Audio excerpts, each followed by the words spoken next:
DJ Bapi presentation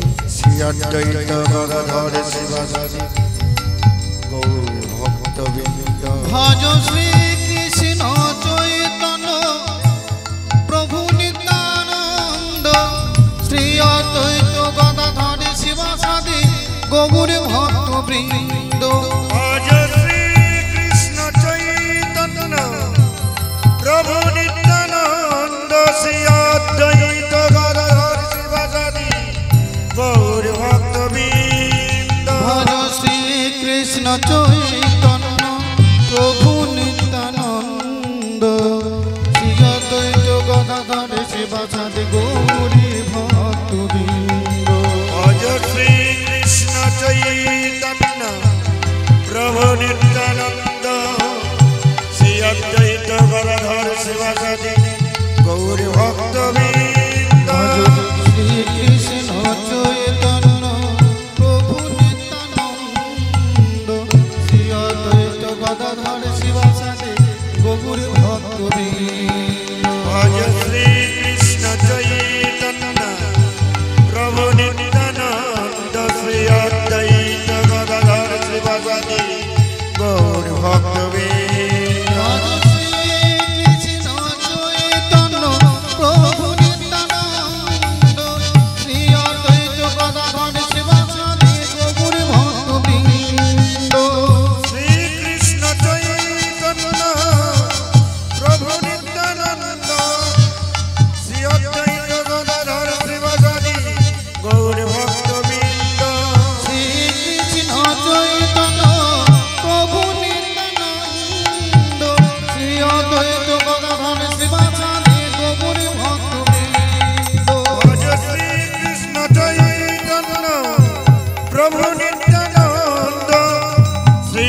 ত্রিভুবন পাবন কৃপায়লেশ ত্রিভুবন পাবন কৃপায়লেশ ত্রিভুবন পাবন কৃপায়লেশ তমে প্রণমামি শ্রী সচিতনয় তমে প্রণমামি শ্রী সচিতনয় প্রণমামি শ্রী সচিতনয় তমে প্রণমামি শ্রী সচিতনয়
जय राधे श्याम जय निता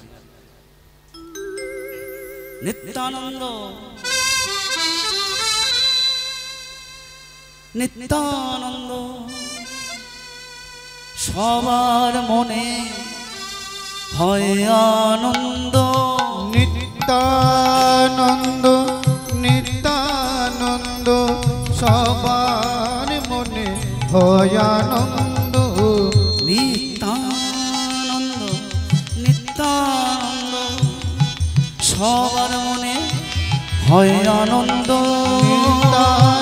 নিত্যানন্দ নিত্যানন্দ সবার মনে হয় আনন্দ গৌর ভজ গৌর ভজ গৌর ভজ গৌর ভজ গৌর গুণধাম নাম ভজ নিত্যানন্দ রাম গৌরী ভজ গৌরী ভজ গৌরী গুণধাম রামে ভজ নিত্যানন্দ রাম গৌর ভজ গৌর গুণধাম নাম ভজ নিত্যানন্দ রাম গৌরী ভজ গৌরী গুণধাম রামে ভজ নিত্যানন্দ রাম মন জপে শুধু তোমারই নাম নবদ্বীপ নীলাচল বৃন্দাবন ধাম মন জপে শুধু তোমারে নাম নবদ্বীপ নীলাচল বৃন্দাবন ধাম মন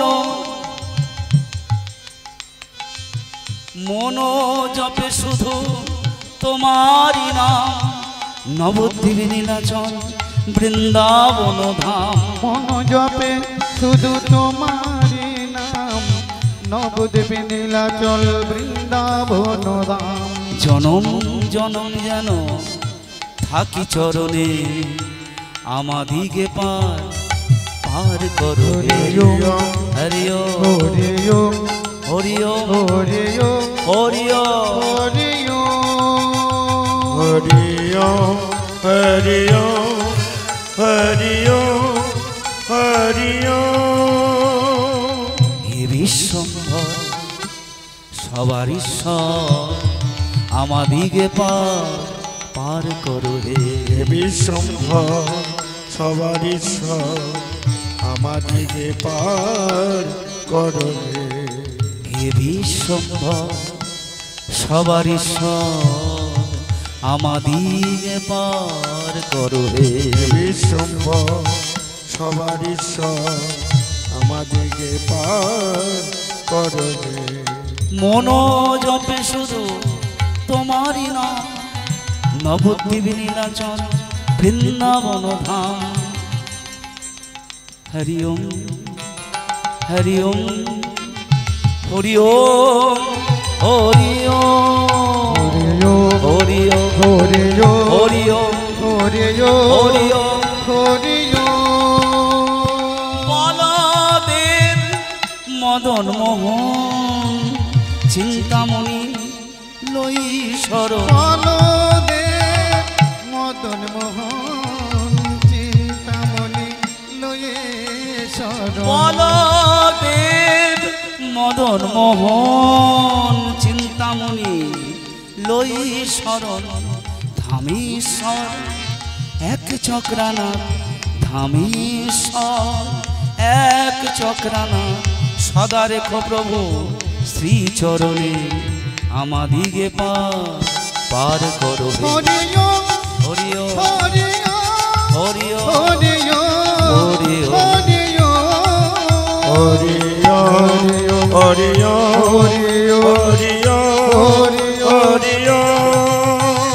বিশ্বাস ভক্তি কিছুই নাই, তাই দয়াল শরণ লই। বিশ্বাস ভক্তি কিছুই নাই, তাই দয়াল শরণ। বিশ্বাস ভক্তি কিছুই নাই, তাই দয়াল শরণ লই। গোপেশ্বর নীলাচলনাথ, গোপেশ্বর নীলাচলনাথ, সদা রেখো প্রভু শ্রীচরণে আমাদিগে পার করো। হরি হরি ওম হরি হরি ওম হরি হরি হরি ওম হরি হরি ওম হরি হরি ওম হরি হে কৃষ্ণ কৃষ্ণ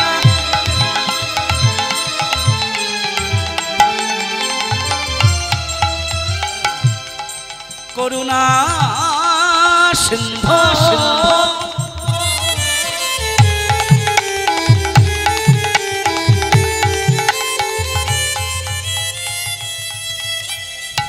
দীনবন্ধো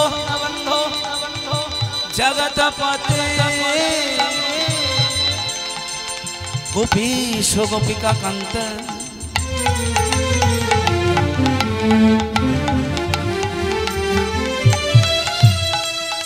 রাধা কান্ত নমস্তুতে বাঞ্ছা কল্পতরুভশ্চ কৃপা সিন্ধো ভঃ এব চ।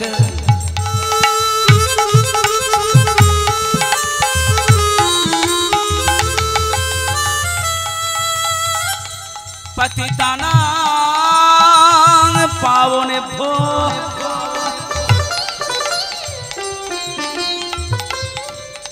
বৈষ্ণবেভ্যো নমঃ নমঃ। শ্রী গুরবে গুরবে গুরবে নমঃ নমঃ।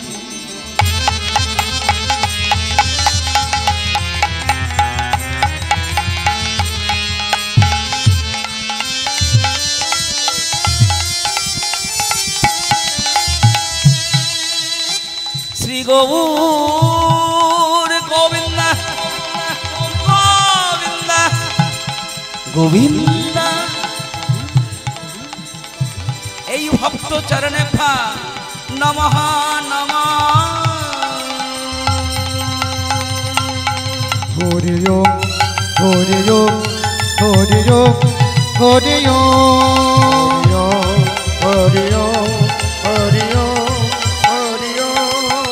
ওম হরি ওম হরি ওম হরি ওম হরি হরি হরি হরি ওম হরি ওম হরি ওম হরি ওম হরি হরি হরি হরি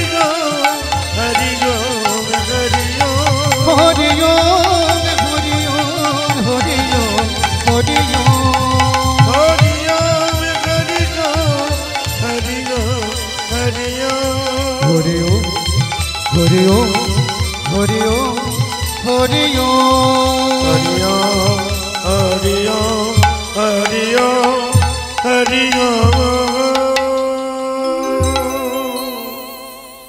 হাটক হাট ও হে তাই গৌর হরি বল হরি বল হরি বল এ এ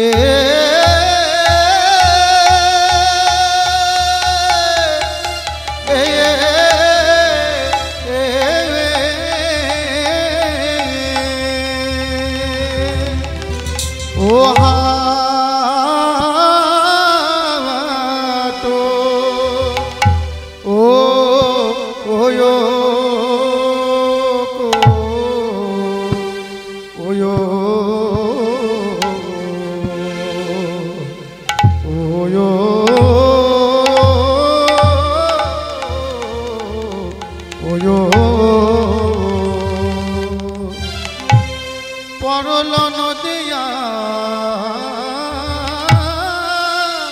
পুরে আহা মরি মরি ভাবিনি ঝি আমার গবুর ঘুরি হাট কো হাট কো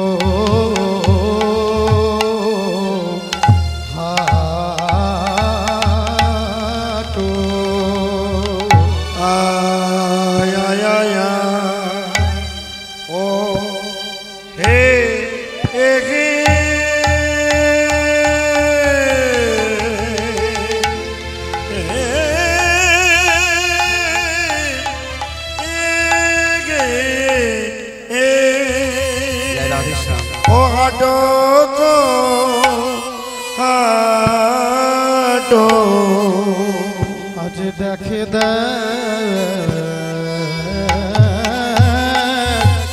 সোনা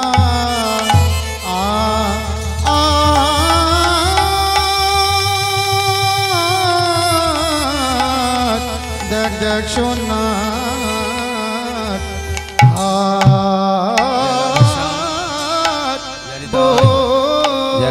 সে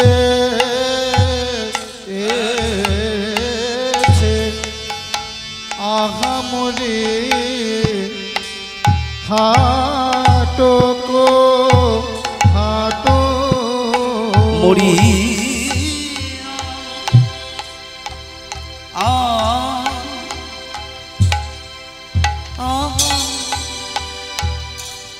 ও কি আহারে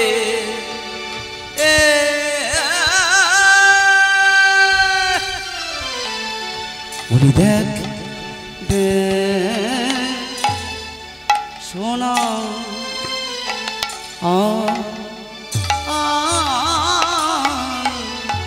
দেখ দেখ সোনা হাঁটবো সে আহা মরে হাঁটো হাঁটো মরিয়া আয়া আহারে দেখ দেখ সোনা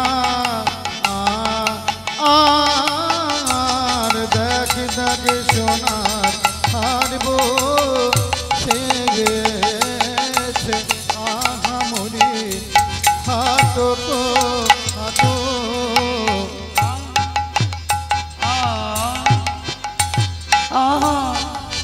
ও কি আহারে দেখ দেখ সোনা দেখ দেখ সোনা হাঁটবো সে আহামরি হাঁটো গো হাঁটো মরিয়া আয়া রে দেখ দেখ সোনা আর দেখ দেখ সোনার হারবো সে আহা মরে হাটো কো হাটো মরিয়া আহা আহারে দেখ দেখ সোনা বসেছে আমরে আরে হাটো কো হাটো हाटक हट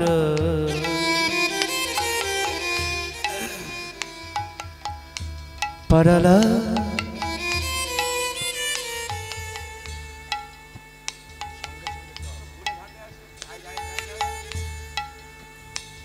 परला नदिया पुर गौरचंद्र तारोधी कारी हाटक घाट पड़ल नदियापुरे गौरचंद्र तारिगधी कारी हाटक हट देखे जा देखे जा देखे जा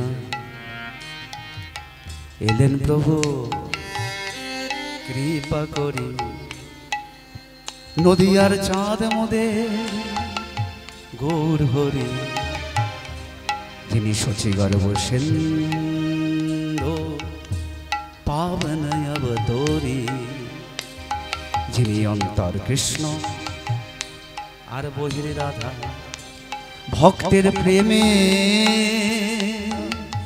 आछेन बाधा देखे जा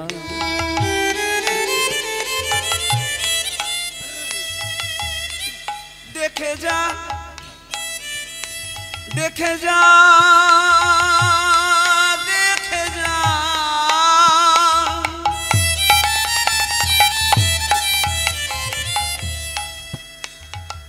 आमार सोनार सोनार गो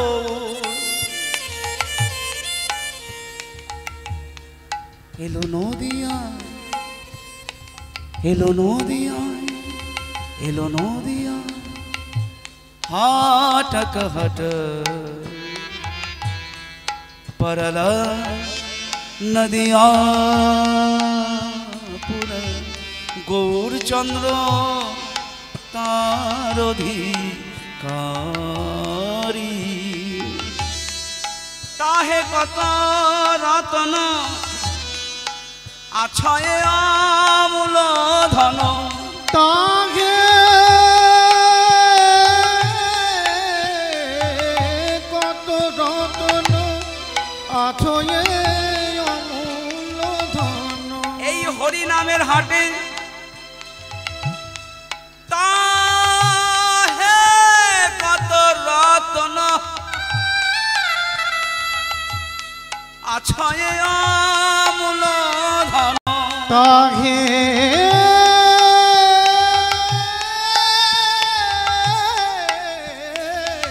কত রতন আছয়ে অমূল্য ধন আর শ্রীবাসাদি তার সব পসারি বিবাসাদি তার সব পসারি বলি দেখ দেখ সোনার হাট বসে বলি ডেকে ডেকে সোনার খাট বসেছে চেয়ে দেখ দেখ সোনার হাট বসে যে ডেকে সোনার খাট বসেছে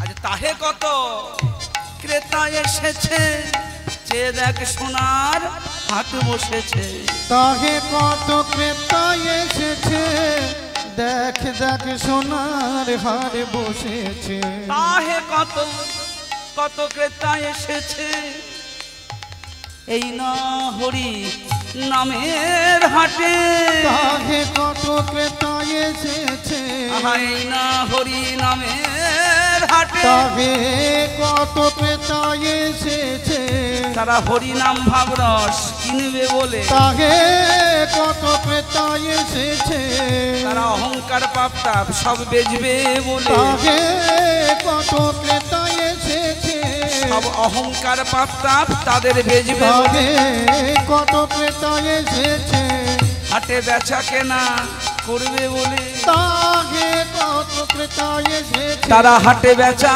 কেনা করবে বলে তাহে কত ক্রেতা এসেছে তাই সবে হরি হরি হরি বল বলে তাহে কত ক্রেতা এসেছে বেচা কেনার শেষে হরি হরি হরি বল বলে তাহে কত ক্রেতা এসেছে বেচা কেনার শেষে হরি হরি হরি বল বলে তাহে কত ক্রেতা এসেছে বলে গুরু চরণ সার আজ তাহে কত ক্রেতা এসেছে রাধা কৃষ্ণের যুগল চরণ সার করে তাহে কত ক্রেতা এসেছে আমার নিতাই চরণ সার করে তাহে কত ক্রেতা এসেছে আমার গৌর চরণ সার করে তাহে কত ক্রেতা এসেছে সাধু গুরু বৈষ্ণবের চরণ সার করে তাহে কত ক্রেতা এসেছে সাধু গুরু বৈষ্ণবের চরণ সার করে তাহে কত ক্রেতা এসেছে তাই সবে হরি হরি হরি বল বলে তাহে কত ক্রেতা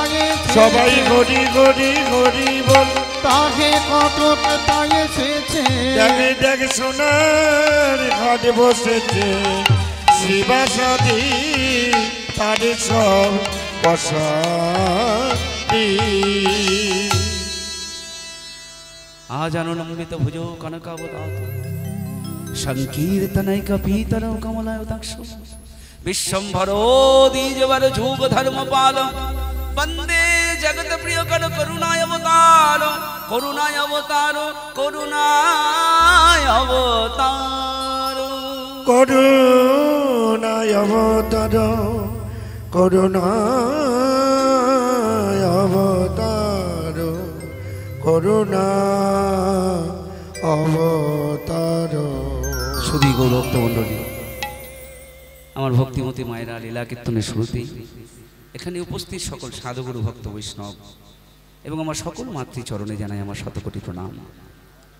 তৎপরে আমার পরমারাধ্যা পিতৃদেব একাধারে আমার শ্রী গুরুদেব কীর্তন সম্রাট ঈশ্বর শ্রী গৌরী শঙ্কর বন্দ্যোপাধ্যায় এবং আমার মাতৃচরণে জানাই আমার শতকোটি প্রণাম।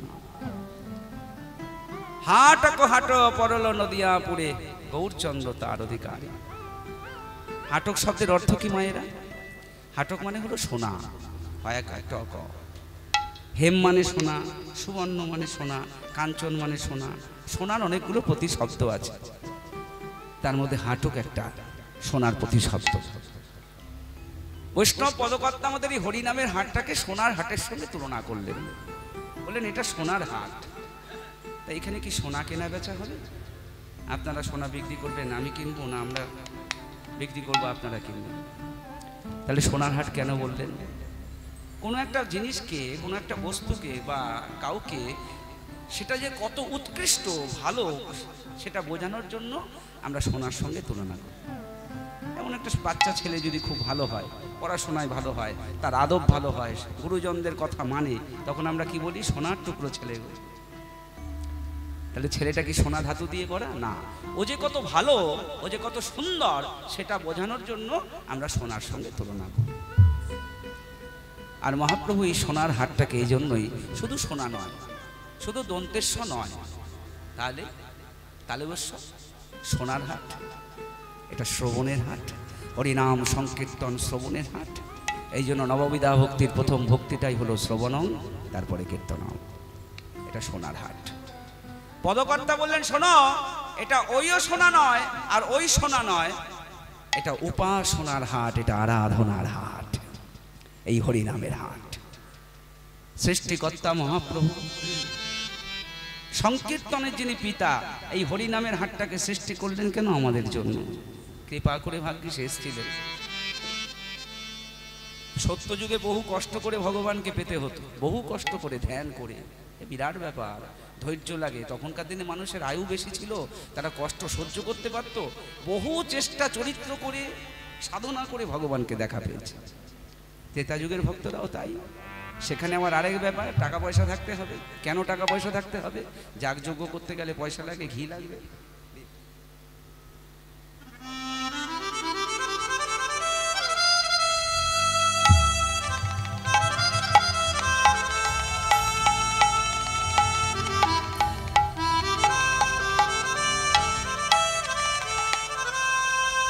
ত্রেতা যুগের ভক্তরা তারা অনেক পয়সা খরচা করে তবে ভগবানের দর্শন পেয়েছে। দাপর যুগের যারা ভক্ত তারা সেবা করে ভগবানের দেখা পেয়েছে।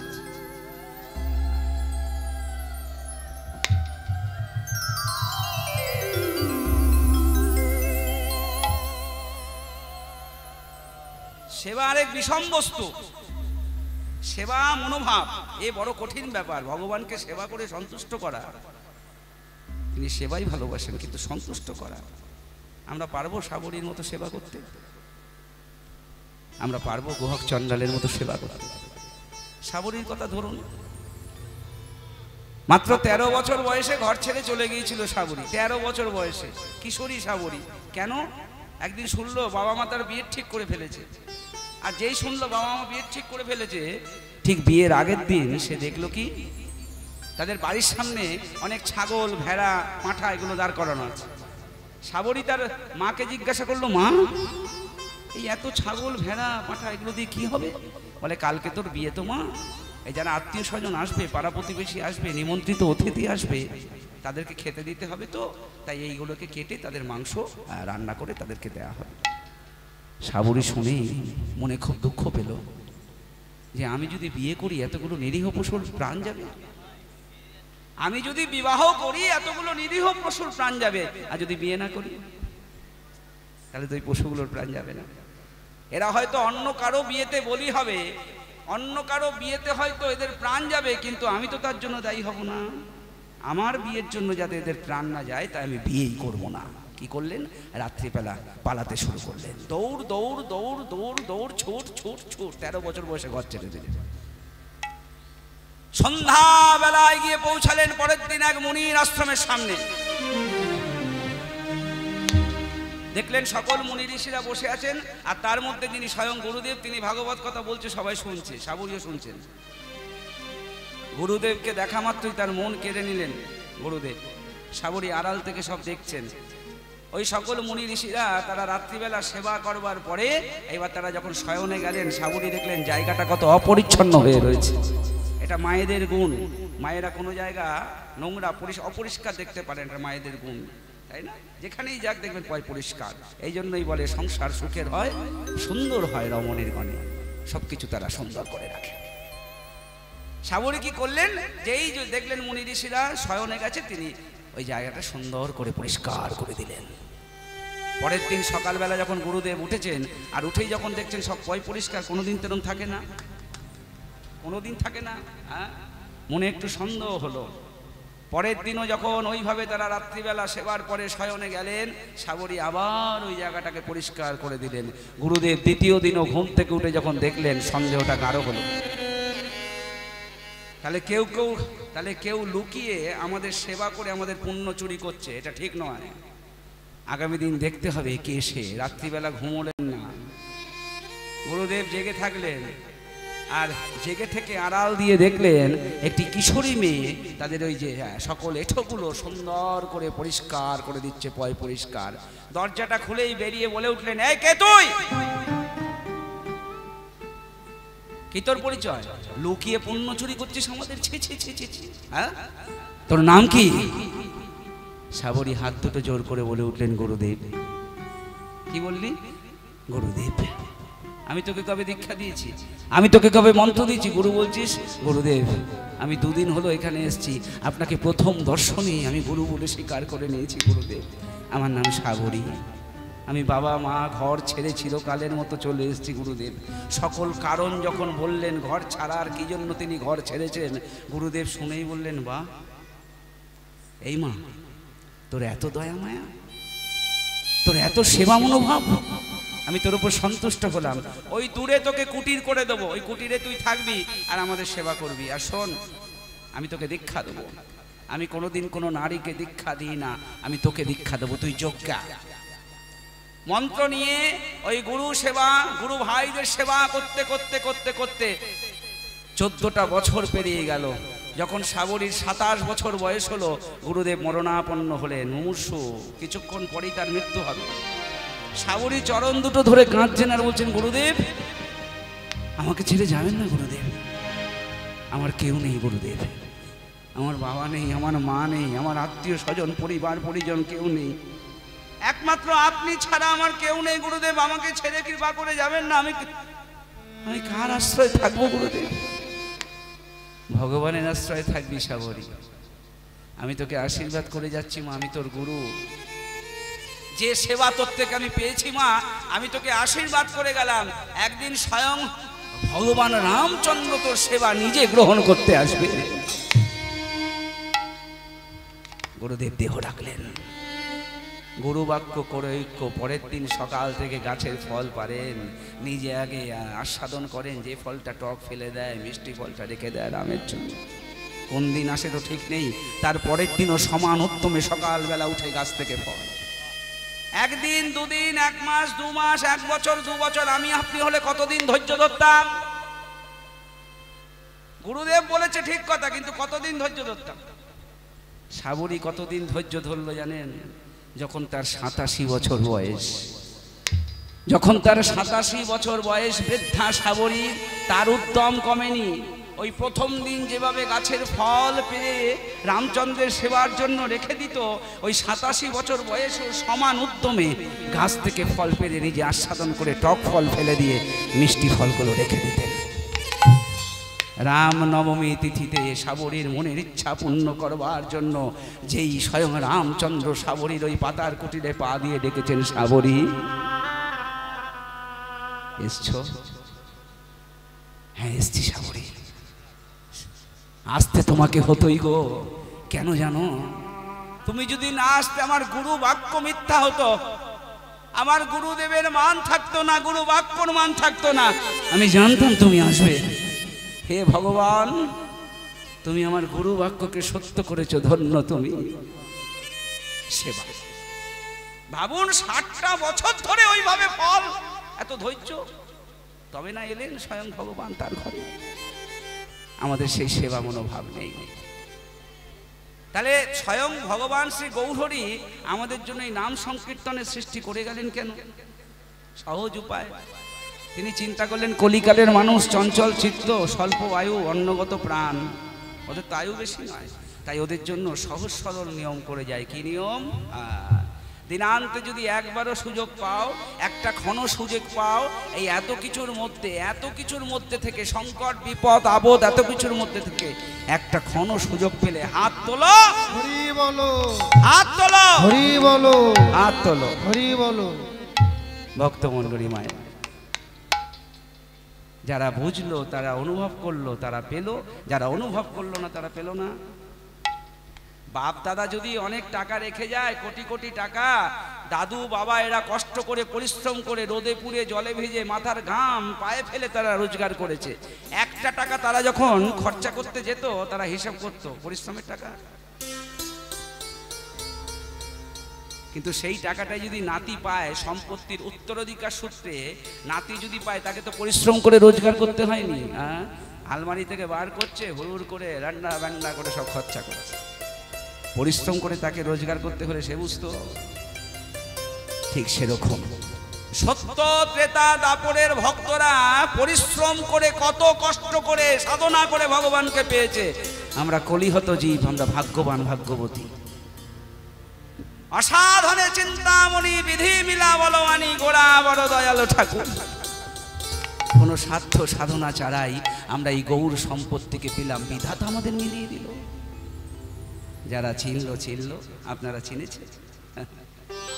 যারা গৌর চরণকে আশ্রয় করেছে, যারা কৃষ্ণ চরণকে আশ্রয় করেছে, তারা চিনল। আর যারা চিনল না তারা দুর্ভাগা, হতভাগা। ওই যে সম্পত্তি পেয়ে গেছে, তো সম্পত্তির দাম নেই। এমনি যদি কোটি টাকা পেয়ে যায়, বুঝবে কোটি টাকা রোজগার করতে কেমন লাগে।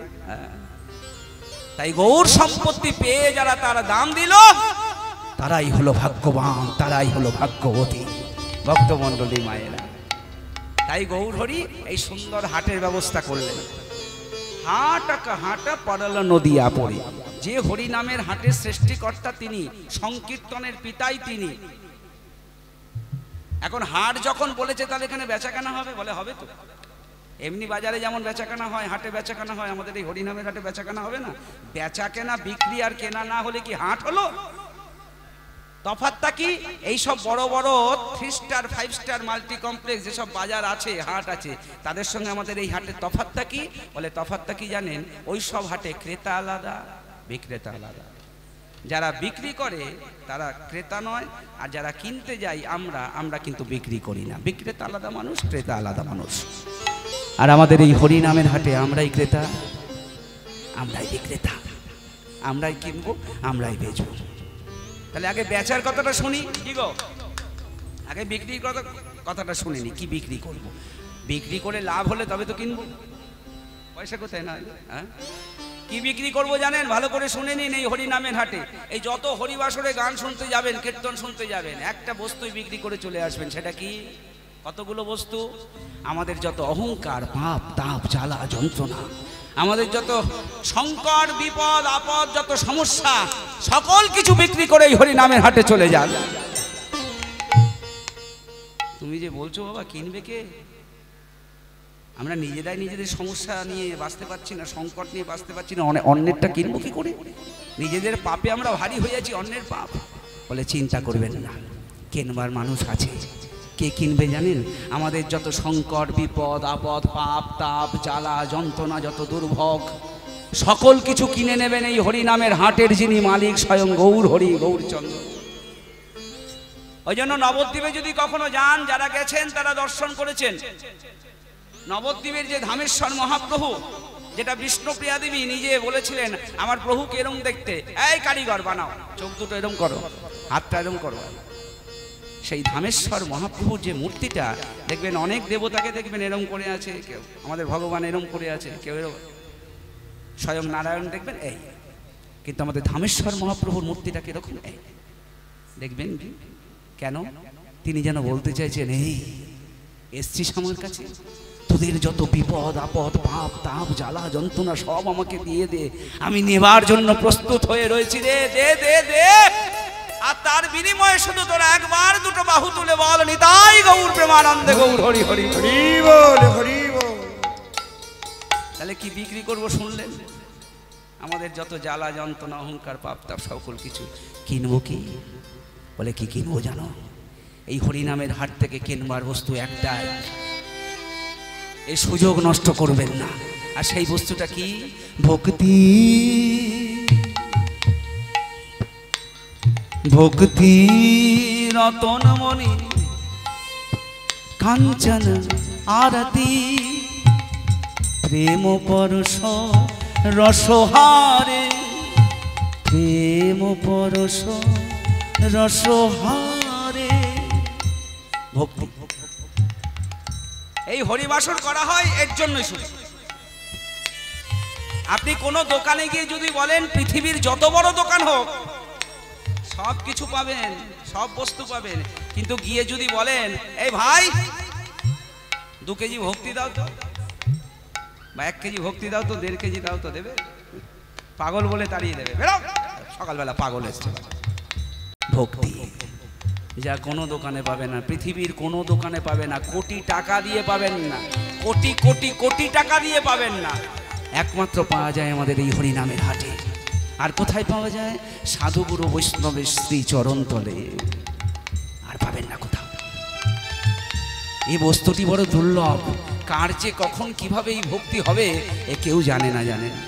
দেখছেন না মোবাইলে এখন, ফেসবুকে, ইউটিউবে, ওই বাচ্চাটা 4 বছর বয়স ছেলেটা ওই রিয়েলিটি শোতে গেছে, ওকে বলেছে হ্যালো, ও কি বলেছে? হাই হ্যালো ছোড়ো, হরে কৃষ্ণ বলো। ওই বাচ্চা ছেলে 4 বছর বয়স, আধো আধো বল, এখনো কথা বলতে পারে না ভালো মতো। কে শিখিয়ে দিয়েছে বলুন তো? শ্রীমদ্ ভাগবতের সকল শ্লোকগুলো মুখস্থ, গীতার সকল শ্লোকগুলো মুখস্থ। এটা সম্ভব একটা 4 বছরের ছেলে? ভগবত কৃপা। কে যে কিভাবে কে নিয়ে আসে, কার কখন যে কিভাবে কৃপা হয়, ভক্তি হয়, আমরা কেউ জানি না। ভক্তি, তাই চেষ্টা করে যেতে হবে এই ভক্তিকে সংগ্রহ করার। সাধু গুরু বৈষ্ণবেরা তাদের শ্রীচরণ সেবা, তাদের ধুলি মাথায় নেওয়া, আর এই হরিনামের হাটে যত পারো হরিনাম শুনে ভক্তিকে গ্রহণ করো। যে কীর্তনে ভক্তি নাই, যে কথাই ভক্তি নাই, তার মূল্য নাই। অনেক কষ্ট করে একটা রান্না ব্যঞ্জন করলেন, গ্যাস খরচা করে তেল দিয়ে মশলা দিয়ে ঘেটে ঘুটে এই গরমের মধ্যে ও মায়েরা একটা ব্যঞ্জন তৈরি করলেন। এখন যাকে পরিবেশন করলেন, খেতে দিলেন, সে ওই ব্যঞ্জনটা মুখে দিয়ে এই মুখটা এরকম করলো। কি কম হয়েছে বলুন দেখি, কি দেননি? লবণ, নুন। নুনের দাম সবচেয়ে কম, কিন্তু নুন এত কিছু দিয়েছে, নুনের চেয়ে সব কিছুর দাম বেশি, কিন্তু দেখুন ব্যঞ্জনটা ভালো হলো না। এই যে হরিবাসর, এত মাইক, এত প্যান্ডেল, এত আয়োজন, এত কিছু, তার মধ্যে যদি ভক্তি না থাকে কিছু হলো না, কিচ্ছু। তাই এই হরিনামের হাট থেকে শুধু ক্রয় করে নিয়ে যাও আমরা একটাই বস্তু, সেটা কি? ভক্তি রতনী কাঞ্চন আরতি প্রেম পরশ রসহারে দিন কিঞ্চন জনে জনে দেওয়াল দিনয়া কিঞ্চন জনে জনে দেওয়াল দিন কিঞ্চন জনে জনে দেওয়াল দয়াল নিত্যানন্দ করুণা বিথারে দয়াল নিত্যানন্দ করুণা বিখারি দয়াল নিত্যানন্দ করুণা বিখারি নিতাই জনে জনে নাম নিতাই জনে জনে নাম বিলাই। হাটের মালিক হলেন স্বয়ং গৌর হরি, হাটের হরিনামের হাটের সৃষ্টি করলেন গৌর হরি, কিন্তু এই হরিনাম পণ্যটা বিক্রি করবার দায়িত্ব দিলেন, দাঁড়ে দাঁড়ে পৌঁছে দেবার দায়িত্ব দিলেন আমার দয়াল নিতাই চাঁদ। অদ্বৈতর দ্বারা হবে না, শ্রীবাসের দ্বারা হবে না, গদাধরের দ্বারা হবে না। এই জন্য 20 বছর বয়স পর্যন্ত তিনি অপেক্ষা করেছিলেন। 20 বছর যখন মহাপ্রভুর বয়স, তখন প্রভু নিত্যানন্দ এই বীরভূমের মাটি থেকে নিজের বাড়ি থেকে খুঁজতে খুঁজতে গিয়ে নবদ্বীপে ভাইকে পেয়েছিলেন। এই যখন দাদাকে পেলেন, প্রভু আমার গৌর হরি দয়াল নিত্যানন্দকে বললেন, দাদা এই হরিনাম বাজারের হাটের পণ্য সবাই যেন পায়। ও শ্রীপাদ বিজ্ঞাপন দেয় না? কোনো কোম্পানি যদি একটা নতুন প্রোডাক্ট বার করে, নতুন দ্রব্য বার করে, তাহলে কি করে? বিজ্ঞাপন দেয়, টিভিতে বিজ্ঞাপন দেয়, পোস্টারে পোস্টারে বিজ্ঞাপন দেয় যে নতুন দ্রব্য আপনারা কিনুন, এর মধ্যে এই গুণাগুণ আছে, কিনুন। হ্যাঁ হ্যাঁ, নকলি সাইনবোর্ড, পাবলিক ধোকা। কিন্তু সব বিজ্ঞাপনে কি সত্যি হয়? নকলি সাইনবোর্ড, পাবলিক ধোকা, মনে রাখবেন, বিজ্ঞাপনে ভুলে যাবেন। তাই নিতাই চাঁদকে বললেন, দাদা সকলকে হরিনাম দেবে, যদি নিতে না চায় হাতে ধরবে, তারপরে যদি নিতে না চায় পায়ে ধরবে, কিন্তু হরিনাম যেন সবার কাছে পৌঁছায়। নিতাই চাঁদ ভাইয়ের এই কথাটা অক্ষরে অক্ষরে পালন করলেন। নিতাই জনে জনে নাম বিলয়, নিতাই জনে জনে নাম বিলয়, আমার আমার আমার দয়াল নিতাই জনে জনে নাম বিলয়, আমায় আমার দয়াল নিতাই বলে জনে তোরা জনে নাম বিলয়, আমার আমার দয়াল নিতাই। বলে তোরা কে নিবি আই রে, আমারে আমার দয়াল নিতাই তোদের জন্য এনেছি রে, আমার আমার দয়াল কি? নিতাই ওই গোলকের দুর্লভ ধন, তোদের জন্য এনেছি রে, ওই গোলকের দুর্লভ ধন, তোদের জন্য এনেছি রে। যা সত্য যুগের ভক্তরা পায়নি। অনেকে দেখবেন কলিকালের দোষ হয়, দোষ দেয় না? একটা কোনো পাপ হলো, কোনো অন্যায় হলো, কি বলবে? ঘোর কলি রে, ঘোর কলি বলে না, কলির দোষ, সব কলির দোষ। সত্য যুগে অপরাধ হয়নি, ত্রেতা যুগে অপরাধ হয়নি, দাপর যুগে অপরাধ হয়নি, বহু বহু পাপ হয়েছে সত্য ত্রেতা দাপরে, আর সব দোষ কলির। ধন্য পদকর্তা লিখলেন, ধন্য কলি যুগ, ধন্য চৈতন্য অবতার। এই 4 যুগের মধ্যে সর্বশ্রেষ্ঠ যুগ হলো কলিযুগ। কেন? আমার চৈতন্য অবতরী হয়েছে। আর কেন? সত্যযুগে ধ্রুবজা পাইনি, অম্বরীশ পাইনি, প্রহ্লাদ পাইনি, নহুষ পাইনি। ত্রেতা যুগে সুগ্রীব পাইনি, বিভীষণ পাইনি, সাবরী পাইনি, গুহক চণ্ডাল পাইনি, আর হনুমান পর্যন্ত পাইনি। দাপরে যা কোনো ভক্ত পাইনি, মুষ্টিমেয় কয়েকজন ছাড়া। কারা তারা? বৃন্দাবনের ব্রজগোপীরা ছাড়া। আর পেয়েছিল 2 জন, উদ্ধব আর বিদুর। আমরা কলিকালের মানুষ, আমরা ভাগ্যবান নয়? কলিকাল সর্বশ্রেষ্ঠ কাল নয়? কেন? এই গোলকের দুর্লভ ধন, এই রাধা কৃষ্ণ মহাপ্রেমের পরশ প্রভু নিত্যানন্দ আমাদের সবাইকে দিয়ে দিলেন। উন্নত উজ্জ্বল রস, এর চেয়ে বড় সম্পদ আর হয় না। সত্যতে দাদা পড়ে হলো না, কলিকালে জনে জনে বিলাতে লাগে। এই তোদের জন্য এনেছি রে ওই গোলকের দুর্লভ ধন, তোদের জন্য এনেছি রে। একবার তোরা বল রে হরি, গোলকে গোপন ধন। শুধু একবার তোরা বল রে হরি, গোলকের গোপন ধন। তোদের হাতে ধরি আর পায়ে পড়ি, তোদের জন্য এনেছি রে। তোদের হাতে ধরি আর পায়ে পড়ি, তোরা মুখে একবার বল রে হরি। তোদের হাতে ধরি আর পায়ে পড়ি, তোদের মুখে একবার বল রে হরি। মুখে তোরা বল রে হরি, তোদের হাতে ধরি পায়ে পড়ি। ওই মুখে একবারে বলে রে হরি, হাতে ধরি পায়ে পড়ি। মুখে একবারে বলে রে হরি, হাতে ধরি পায়ে পড়ি। দয়াল নিত্যানন্দ করুণা বিধান, দয়াল নিত্যানন্দ করুণা বিধারি। সবার শেষে লিখলেন পদকর্তা জ্ঞানদাস ঠাকুর। যখন এই এত সুন্দর গানটা যিনি রচনা করেছিলেন, এগুলো কিন্তু পদ বলে। এখন আমিও তো গান লিখে গাইতে পারি না? কিন্তু এই বৈষ্ণব মহাজনরা যেসব পদ রচনা করেছেন, তারা না খেয়ে না দিয়ে সাধনা করে সিদ্ধ হয়ে দিনের পর দিন ভজন সাধন করে দেখেছেন, তবে লিখেছেন।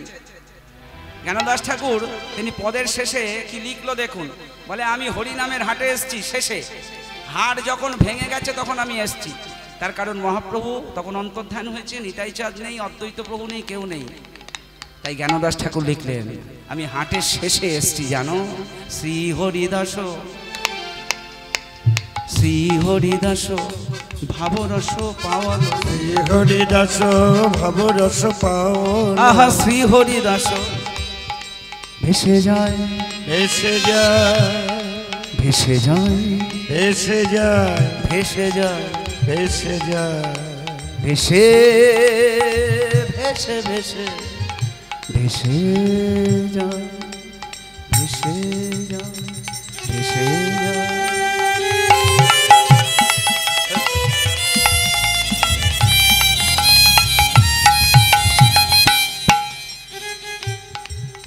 হরিনাম প্রেম বন্যায় সব ভেসে যায়,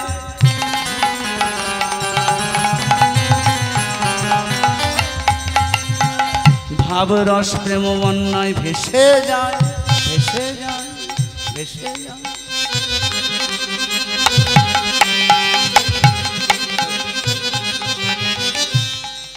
ভেসে যায়, ভেসে যায়, ভেসে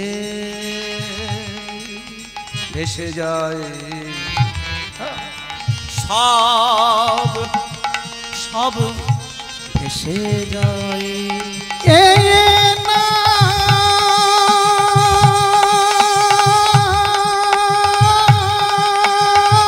হরিবল হরিবল হরিবল হরিবল।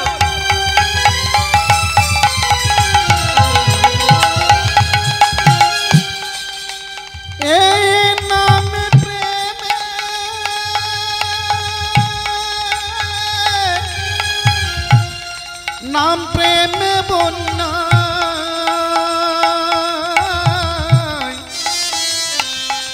ভক্তগণ ভেসে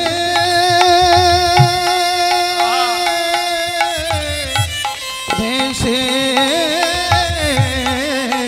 যায়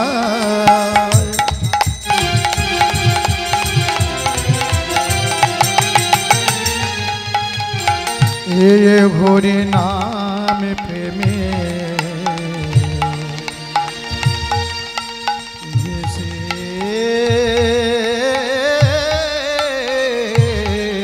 ভেসে যায় হরিদাস ভাব রস পাওল উনমত বহু নিধি মত বহু নিধি লাভে শ্রী জ্ঞান দাস হাটো শেষে আমার জ্ঞান দাস হাঁটু শেষে আলো আমার জ্ঞান দাস ঠাকুর আইগো তোরা দেখে যাগো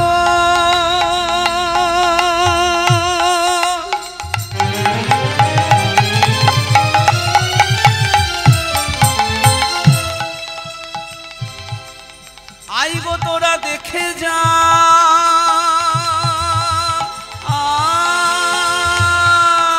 শ্রী জ্ঞান দাস হাঁটু শেষে আলো এই দেখুন কি বললো যে হরিনামের হাট শেষ তারপরে আমি পেলাম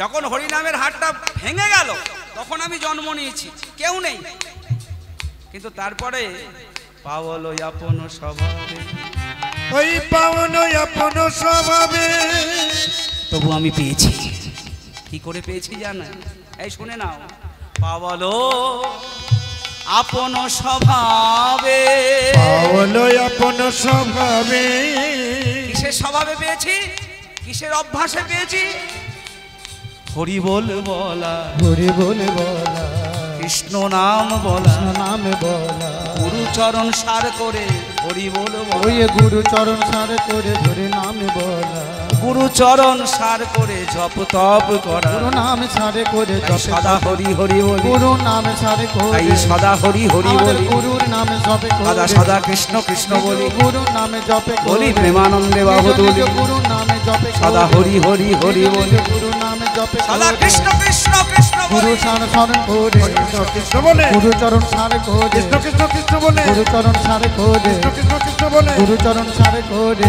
কৃষ্ণ কৃষ্ণ বলে গুরু চরণ সারে করে হরি বলা পাওল আপন স্বভাবে পাওলো আপন স্বভাবে আজকে এই হরিবাসরে আমরা যার কথা শুনবো পঞ্চতত্ত্বের শেষ তত্ত্ব পাঁচজন তো তত্ত্ব তত্ত্বের মধ্যে পঞ্চতত্ত্বেই পৃথিবী গঠিত খ্যাতি অব মরুদ্ভম তেজ আর পঞ্চতত্ত্ব তারা কারা আমাদের এই আধ্যাত্মিক জগতে এই বৈষ্ণব জগতে শ্রীকৃষ্ণ চৈতন্য প্রভু নিত্যানন্দ শ্রী অদ্বৈত গদাধর শ্রীবাসাদি গৌর ভক্ত আজ শ্রী কৃষ্ণ চৈতন্য প্রভু নিত্যানন্দ শ্রী অদ্বৈত গদাধর শিবাসাদি গৌর ভক্ত বৃন্দ আজ শ্রীকৃষ্ণ চৈতন্য প্রভু নিত্যানন্দ শ্রী অদ্বৈত গদাধর শ্রীবাসাদি গৌর ভক্ত ভজ শ্রী কৃষ্ণ চৈতন্য প্রভু নিত্যানন্দ শ্রী অদ্বৈত গদাধর শ্রীবাসাদি গৌর ভক্ত ভজ শ্রী কৃষ্ণ চৈতন্য প্রভু নিত্যানন্দ শ্রী অদ্বৈত গদাধর শিবাসাদি গৌর ভক্ত বৃন্দ শ্রীকৃষ্ণ চৈতন্য মহাপ্রভু এই পঞ্চতত্ত্বের মধ্যে তিন তত্ত্বের ভেতরে হৃদয়ে দুজন করে আছে শ্রীকৃষ্ণ চৈতন্য মহাপ্রভু যার ভেতর দুজন কে কে রাধা কৃষ্ণ মিলিত তনু ভিতরে কৃষ্ণ বাইরে রাধা রাধা কৃষ্ণ মিলিত তনু আমার শ্রীকৃষ্ণ চৈতন্য মহাপ্রভু রসে তনু ঢড় ঢড় আমার গৌর সুন্দর বড় ওই ভিতরের মধ্যে সকল সময় মহাপ্রেমের মিলন চলছে রাধা আর কৃষ্ণের গৌর সুন্দর নিজের ধার শোধ করতে এলেন প্রেমের ঋণ শোধ করতে এলেন এই কলিকালে আরেকজন প্রভু নিত্যানন্দ শ্রীকৃষ্ণ চৈতন্য প্রভু নিত্যানন্দ নিতাই চাঁদ তার ভেতর দুজন নয় অনেকে আছে নিতাই চাঁদের ভেতরে কে কে আছে কারণোদক সাই ক্ষীরোদক সাই গর্ভোদক সাই নারায়ণ আর শঙ্কর্ষণ কতজন রয়েছে দেখুন ত্রেতা যুগের লক্ষণ দাপরের বলরাম আর একজন নারী, তিনি কে? রাধারানীর যিনি বোন, যার নাম হলো অনঙ্গ মঞ্জুরি। তাহলে নিতাই চাঁদের ভেতরে কতজন রয়েছে? নিতাই চাঁদের দেহটা কতজন? সংকর্ষণ, কারণদক্ষাই নারায়ণ, ক্ষীরদক্ষাই নারায়ণ, গর্ভদক্ষাই নারায়ণ, আর ত্রেতা যুগের লক্ষণ, আর দাপরের বলরাম, আর রয়েছেন একজন নারী, তিনি রাধারানীর বোন, যার নাম অনঙ্গ মঞ্জুরি। শ্রীকৃষ্ণ চৈতন্য প্রভু নিত্যানন্দ শ্রী অদ্বৈত, অদ্বৈত প্রভু। এনার মধ্যে আছে দুজন, এনার মধ্যে দুজন কে কে? অদ্বৈত প্রভুকে, যাকে বলা হয় মহাবিষ্ণুর অবতার, মহাবিষ্ণুর অবতার। একটা দেহের মধ্যে ভোলানাথ রয়েছেন, আবার ওই অদ্বৈতের মধ্যে বিষ্ণু রয়েছেন। কবে হয়েছিল এই ঘটনা? কবে সূত্রপাত? কেন অদ্বৈতের প্রকাশ? কেন অদ্বৈতের জন্ম?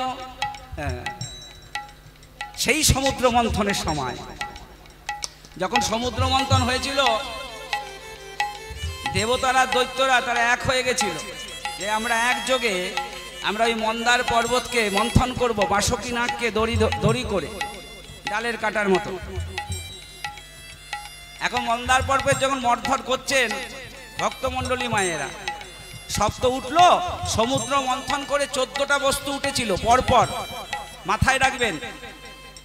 প্রথমে কি উঠেছিল? সবার প্রথমে উঠেছিল কালকূট বিষ, বিষ, কালকূট বিষ।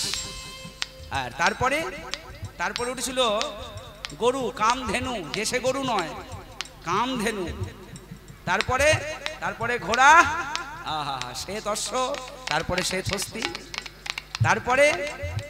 তারপরে কৌস্তভ মুনি, তারপরে মা লক্ষ্মী, তারপরে মা লক্ষ্মীর পরে উঠেছিল অপ্সরা, অপ্সরার পরে মদিরা, মদ, তারপরে পারিজাত, তারপরে চাঁদ, আর তারপরে ধনরত্ন মণিমাণিক্য অলঙ্কার, আর সর্বশেষে অমৃত।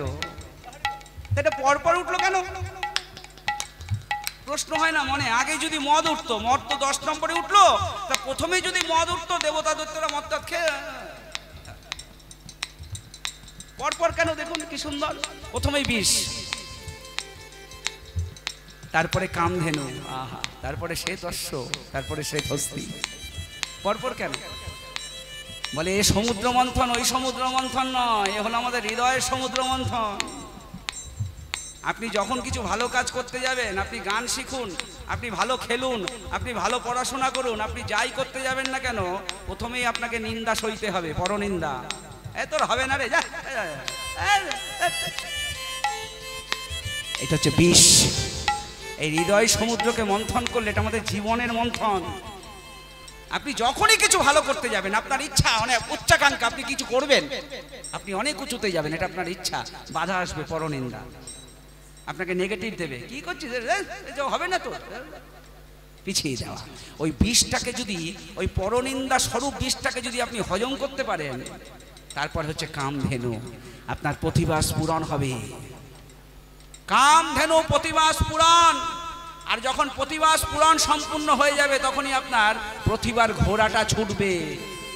এরপরেই সে দর্শ উঠেছিল ঘোড়া, প্রতিভার ঘোড়া ছুটলো।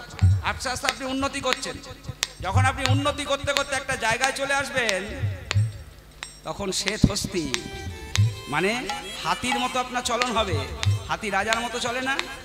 আগেকার দিনে যখন গ্রামে হাতি ঢুকতো, তখন মায়েরা কি করতো? তার ইজ্জত দিত, সম্মান করত, কেউ কিছু খাই দিত, কলা দিত, কত হাতিকে কত আদর।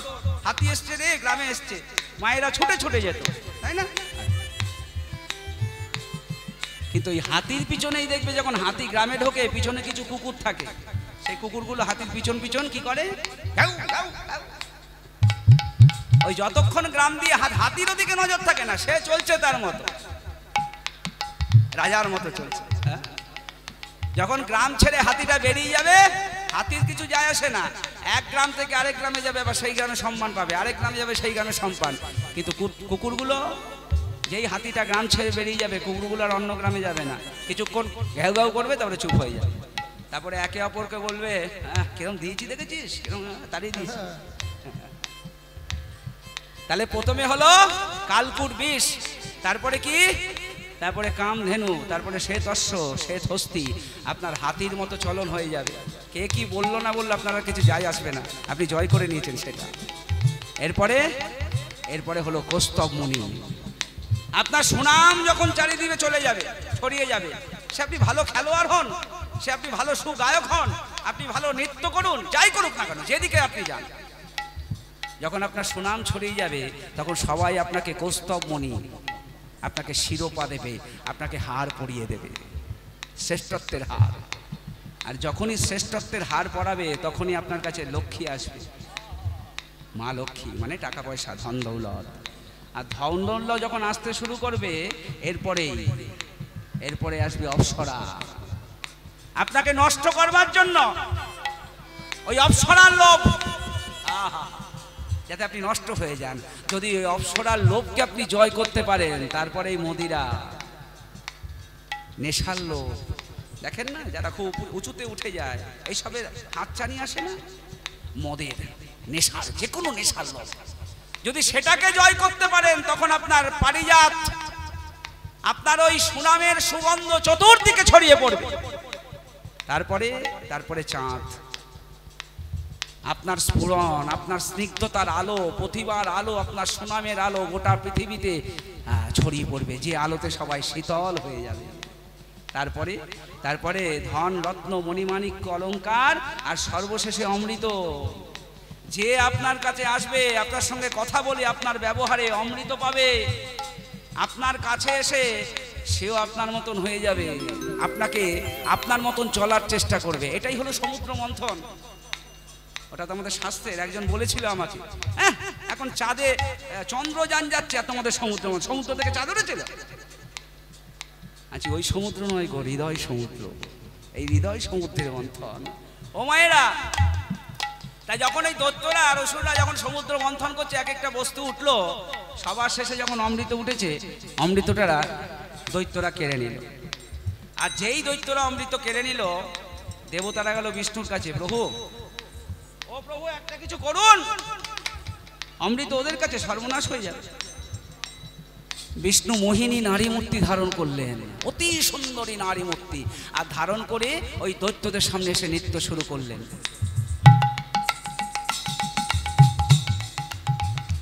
ভগবান বিষ্ণু যদি নারী সাজেন,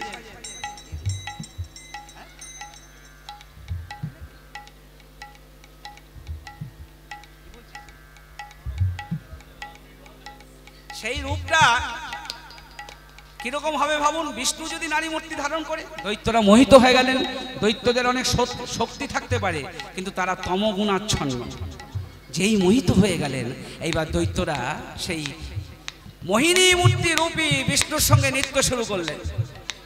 এখন নাচতে নাচতে ওই অমৃতের ভাণ্ডটা ছিল বলি রাজার হাতে, তা বলি রাজা ওই এক হাতে অমৃতের ভাণ্ড নিয়ে বিষ্ণুর সঙ্গে নাচছে, মোহিনী নারী মূর্তি।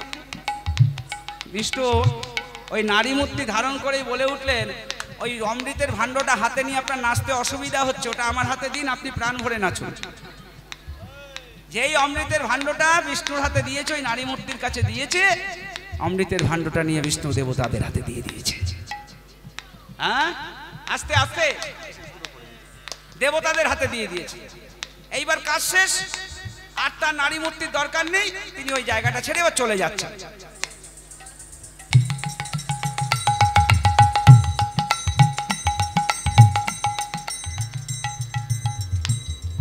কিছুটা গিয়েই মনে মনে দেখছেন কে যেন পিছন পিছন আসছে। আরে কে আমাকে অনুসরণ করছে, একবার পিছন ফিরে দেখি তো।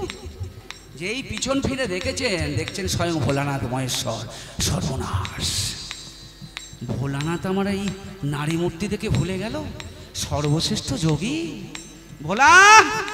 তো ছি ছি ছি ছি ছি, তুমি আমাকে চিনতে পারোনি? তুমি শ্রেষ্ঠ যোগী, শ্রেষ্ঠ তপস্বী, তুমি আমার এই নারী মূর্তি দেখে ভুলে গেলে? চিনতে পেরেছি প্রভু, কিন্তু এত সুন্দরী তোমাকে দেখাচ্ছে জানো, থাকতে পারলাম না। ও প্রভু, এত সুন্দরী তোমাকে দেখাচ্ছে, ছাড়তে পারলাম না। আমার একটা ইচ্ছে ছিল। কি ইচ্ছে? আমার ইচ্ছেটা পূর্ণ করো। আরে কে ইচ্ছে তা বলো না। একবার আমি তোমাকে আলিঙ্গন করতে চাই ওই বেশে, ওই নারী মূর্তিতে, নারী বেশে। ছি ছি ছি ছি বলো না, এ কি বলছো তুমি? এ কি করে সম্ভব? দেবর্ষী নারদ ছিলেন সেই স্থানে, উনি তো সব জায়গায় থাকেন। সর্বঘটের কি কাটালি কলা, সর্ব জায়গায়। বলে প্রভু এত করে যখন ভোলানাথ বলছে দাও না একটু আলিঙ্গন, হ্যাঁ দাও না একটু প্রাণ ভরে দর্শন করি হরি হরের মিলন। তা হয় না নারদ। শোনো ভোলানাথ, আজকে তোমার মনের ইচ্ছা আমি পূর্ণ করলাম না, কিন্তু তোমার মনের ইচ্ছা আমি পূর্ণ করব দীর্ঘ সময় ধরে। আর সেই যুগটা কোন যুগ জানো? আগত কলিকালে। আগত কলিকালে তুমি আর আমি দুজন মিলে একটা দেহ নিয়ে জন্মগ্রহণ করব কলিকালে। অর্ধেক তুমি, অর্ধেক আমি। যে অবতারটার নাম হবে মহাবিষ্ণুর অবতার, আর নাম হবে আমাদের অদ্বৈত আচার্য শ্রীকৃষ্ণ চৈতন্য প্রভু নিত্যানন্দ শ্রী অদ্বৈত গদাধর শিবাসাদি গৌর ভক্তবৃন্দ। ভজ শ্রী কৃষ্ণ চৈতন্য প্রভু নিত্যানন্দ শ্রী অদ্বৈত গদাধর শিবাসাদি গৌর ভক্তবৃন্দ। ভজ শ্রী কৃষ্ণ চৈতন্য প্রভু নিত্যানন্দ শ্রী অদ্বৈত গদাধর শিবাসাদি গৌর ভক্তবৃন্দ। তাহলে শ্রীকৃষ্ণ চৈতন্য মহাপ্রভু, অদ্বৈত নিত্যানন্দ, আর চতুর্থ তত্ত্ব হলেন গদাধর প্রভু, যিনি রাধারানীর ভাব মাধুর্যময়ী হয়ে এসেছিলেন। আর পঞ্চমকে কার নামটা বললাম না, কে বাদ থাকলো মায়েরা? শ্রীবাস আচার্য। আজকে এই হরিবাসরে আমরা শুনব সেই শ্রীবাস প্রভুর কথা। তিনি কিভাবে এলেন? চারজনের কথা তো শুনলেন, কিন্তু শ্রীবাস প্রভুর আশাটা কীরকম? তার আশাটা কিরকম জানেন? একদম বৈকুণ্ঠ থেকে শুরু করতে হবে তার জন্য। স্বয়ং বৈকুণ্ঠেশ্বর নারায়ণ, দেবর্ষী নারদ, তার কাজ কি? স্বর্গমত্ত পাতাল। এই স্বর্গমত্ত পাতাল থেকে সকল খবর সংগ্রহ করে স্বয়ং ভগবান নারায়ণের কাছে দেওয়া, আর নারায়ণের থেকে আদেশ নিয়ে সেই বার্তা আবার ভক্তদেরকে দেওয়া। দেবর্ষী নারদ আজকে মহানন্দে তিনি পৌঁছেছেন বৈকুণ্ঠে। নারায়ণ নারায়ণ নারায়ণ। এসো নারদ, স্বর্গমত্ত পাতাল 3 লোক ঘুরে এলে তো? হ্যাঁ প্রভু। তা সবার আগে আমাকে বলো, এই সকল ভক্তদের খবর নিয়ে এসছো তো? হ্যাঁ প্রভু। সবার আগে আমাকে বলো, আমার মর্তধামের যারা সংসারী ভক্ত তারা কেমন আছে? এই দেবর্ষী নারদ খেপে গেলেন। এই জন্য তোমার উপর রাগ হয়, দুঃখ হয়। 3 লোকে কত শ্রেষ্ঠ শ্রেষ্ঠ ভক্ত আছে, তুমি কারো কথা জিজ্ঞাসা না করে তোমার ওই মর্তধামের সংসারী ভক্তদের কথা জিজ্ঞাসা করছো। ও প্রভু, ওই মর্তধামের সংসারী ভক্তরা তোমাকে কি দেয় গো? কেন ওদের তুমি এত ভালোবাসো? নারদ, আগে বলো তুমি কেন ওদের এত হিংসা করো? ও নারদ, কিছুদিন আগেও তুমি এই নিয়ে আমার সঙ্গে তর্ক করেছিলে, আমি তোমাকে উচিত শিক্ষা দিয়েছিলাম, মনে নেই? কিছুদিন আগেও দেবর্ষী নারদ নারায়ণের সঙ্গে এই নিয়ে তর্ক ধরেছিলেন। প্রভু নারায়ণ বললেন, বেশ, এরপর থেকে আর আমি ওদেরকে ভালোবাসবো না, তোমাকে ভালোবাসবো। কিন্তু একটা কাজ তোমাকে করতে হবে। কি কাজ? এই নাও 1 বাটি তেল, মাথায় মাথায় এই কানায় কানায় পূর্ণ করে তোমায় দিলাম। এই তেলটা, বাটি ভর্তি তেলটা মাথায় নিয়ে তুমি গোটা ত্রিভুবন ঘুরে আসবে। কিন্তু সাবধান, এই বাটির থেকে 1 ফোঁটা তেলও তোমার মাথায় অথবা ভূমিতে যেন না পড়ে। নারদ বললেন, এইটুখানি করলেই তুমি আমাকে ভালোবাসবে? হ্যাঁ। ওদের ভালোবাসবে না? না। বেশ ঠাকুর, ওই বাটির তেলটা মাথায় নিয়ে যেই 1 পা ফেলে, এই রে